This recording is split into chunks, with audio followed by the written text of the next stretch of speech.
Subscribe to our channel and share your thoughts in the comments. Tell us what you know about Soviet weaponry and whether you'd like to learn more about these legendary designs. Your feedback matters to us. The story of the PPD-40, a legendary Soviet submachine gun. Picture this. It's the summer of 1941. The Red Army stands on the brink of the Great Patriotic War, known to the world as World War II. Soviet soldiers are armed with time-tested rifles, but a new weapon is emerging on the battlefield, changing the game entirely. Enter the PPD-40, the Degtyarev submachine gun, a rare but incredibly significant hero of its time. This isn't just a piece of metal.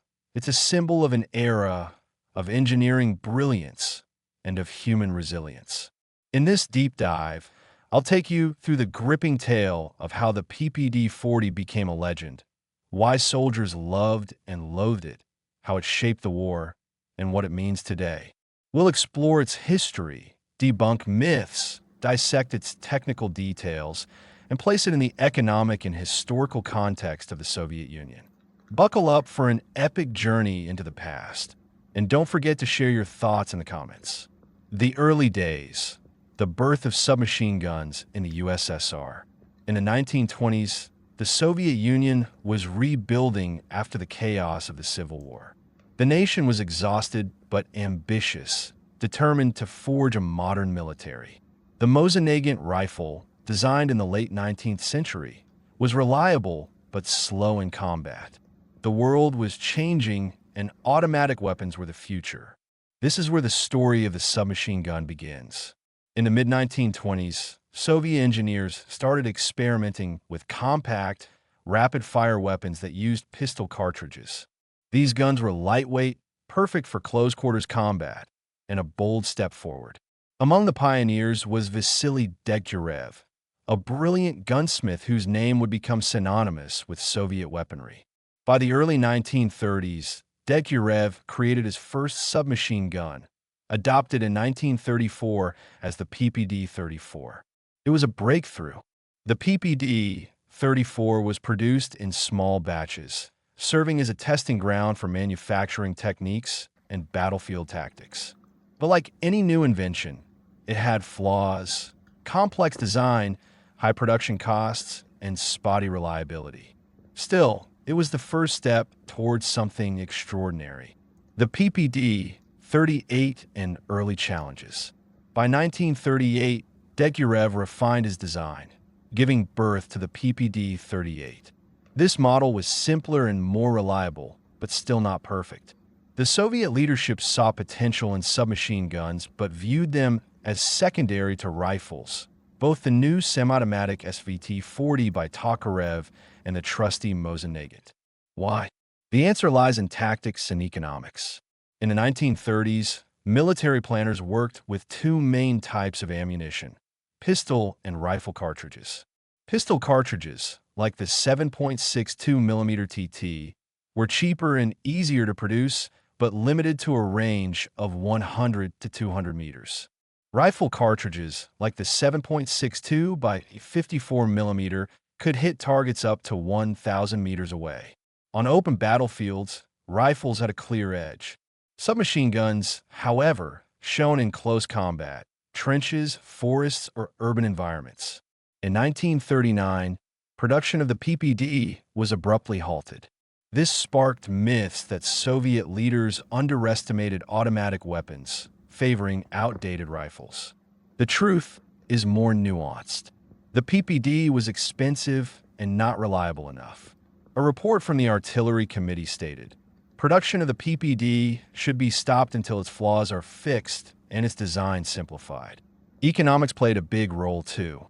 The Soviet Union was in the midst of rapid industrialization in the 1930s. Resources were tight, with every ruble carefully allocated. Factories were busy building tanks, planes, and infrastructure.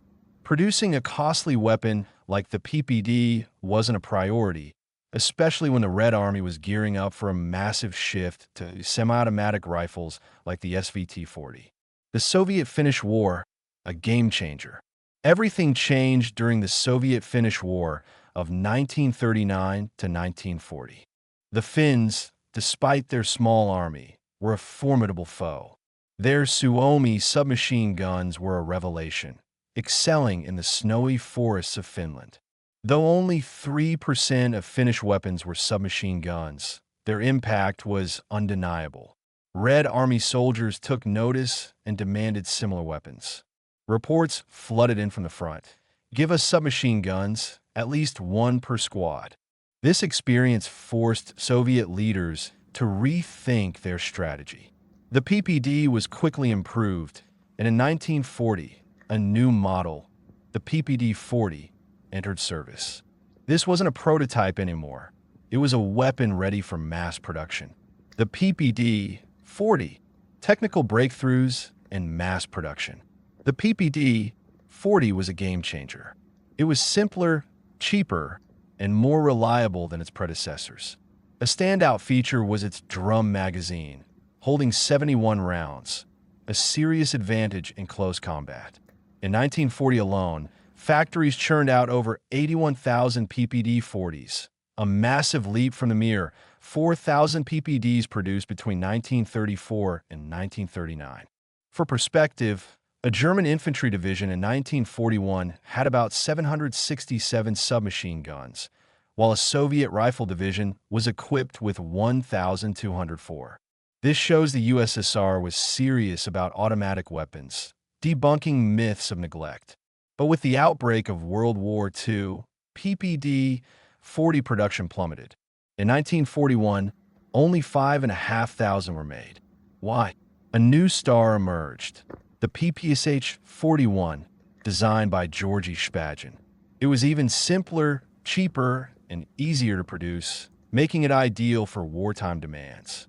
The PPSH-41 became iconic, but the PPD-40 still played a critical role, especially in the war's early months. The PPD-40 in combat. What soldiers thought. How did the PPD-40 fare on the battlefield? Soldiers had mixed feelings. Some praised its firepower and reliability. Red Army soldier Alexander Kinyev recalled, "The PPD was solid and dependable. It fired like nobody's business. The drum held 71 rounds. Sure, the ammo was heavy, but I figured out how to carry it in pouches from old canteens." Others grumbled about its bulk and occasional jams, especially in harsh battlefield conditions. Remarkably, the PPD-40 was produced even in besieged Leningrad. Between 1941 and 1942, local factories made 42,000 submachine guns under unimaginable conditions: bombings, starvation, and resource shortages. These Leningrad-made PPDs often had simplified sights and parts, but saved lives on the Leningrad and Karelian fronts. The PPD-40's design also made it a favorite among partisans. Its construction, using tubes of varying diameters, allowed guerrilla workshops to assemble it from scrap materials like gun barrels, auto parts, or even plumbing pipes. What hindered factory production became a strength in the field. Myths and truths about the PPD-40. The PPD-40 is shrouded in myths.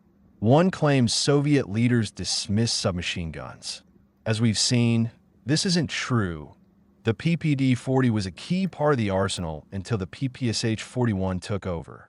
Another myth is that the PPD-40 was unreliable. By 1940, its upgrades made it solid for its time. Issues often stemmed from mud, frost, or lack of maintenance, not the gun itself. Economic context. Guns in the age of industrialization. To understand why the PPD-40 didn't dominate like the PPSH-41, we need to look at the Soviet economy. In the 1930s, the USSR underwent a massive industrial boom. From 1928 to 1940, its GDP grew from $58 billion to $171 billion in 1990 prices. This was a colossal leap, but it stretched resources thin. Weapons production was just one piece of the puzzle. Factories that could make PPDs were often tasked with building tanks or tractors. The PPD-40 PPD-34 cost about 900 rubles, while a Mosin-Nagant rifle was only 150. In a budget-conscious era, rifles were the priority. By 1941, wartime demands shifted 56% of the Soviet budget to military spending, paving the way for the cheaper, simpler PPSH-41. The legacy of the PPD-40, why it matters today. Today, the PPD-40 is more than a weapon. It's a symbol of Soviet ingenuity and resilience. Few survive, with many lost in battle. Those that remain are treasures in places like Moscow's Victory Museum, where you can see an original training PPD-40. Exhibits dedicated to Vasily Degtyarev showcase his genius and the era's challenges. The PPD-40 reminds us of the sacrifices and innovations of World War II. It's a testament to human grit, built in the harshest conditions to defend a nation. Its story deserves to be told. Reflections, lessons from the PPD-40. The PPD-40 story teaches us about adaptability. The Soviet-Finnish War showed the need for change, and the PPD-40 answered the call. It also highlights the interplay of technology and economics. Innovations must be practical. The PPD-40 was good, but the PPSH-41 was better because it was affordable. In today's tech-driven world, these lessons resonate. Innovation matters, but accessibility is key. The PPD-40 shows that even imperfect tools can leave a lasting mark if created with purpose. Want to connect with history? Visit the Victory Museum in Moscow to see the PPD-40 and other relics. Share this story with friends and spark their curiosity about World War II. Subscribe to our channel and drop a comment below. What did you find most fascinating about the PPD-40? Want more stories about Soviet weapons? Let us know, and we'll keep uncovering the past. Subscribe to our channel and leave your comments. What grabbed you most about the PPD-40 story? Are you eager for more tales of legendary weapons? Your feedback fuels our next adventure.